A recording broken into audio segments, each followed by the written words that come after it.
হযরত আবু হুরায়রা রাদিয়াল্লাহু তাআলা আনহু থেকে বর্ণিত قال قال رسول الله صلى الله عليه وسلم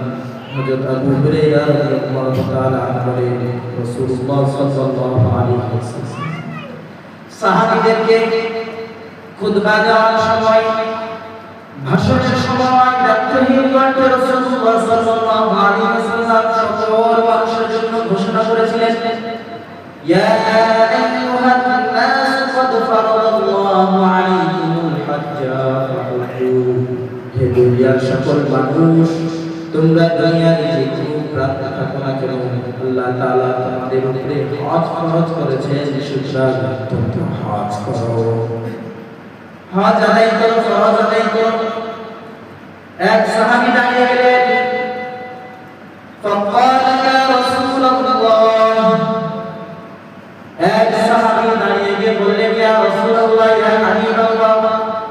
আফি কুল্লি আম ইয়া রাসূলুল্লাহ হজ ফরজ এটি প্রতি বছর নাকি জীবনে একবার ফরজ فسكت رسول الله صلى الله عليه وسلم রাসূলুল্লাহ সাল্লাল্লাহু আলাইহি ওয়াসাল্লাম সাহাবীর এই প্রশ্ন শুনে চুপ হয়ে গেলেন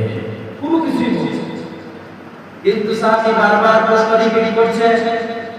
হাত্তা ক্বালাহা সালাসা তিনবার প্রশ্ন করেছেন ইয়া রাসূলুল্লাহ ফি কুল্লি আম ইয়া রাসূলুল্লাহ হজ কি প্রতি বছর করব নাকি এক বছর করলেই যথেষ্ট হয়ে যাবে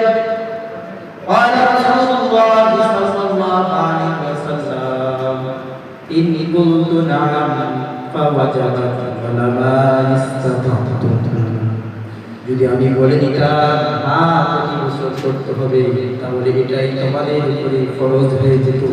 কিন্তু তোমরা সেটা প্রতি বছর করতে সক্ষম হবে না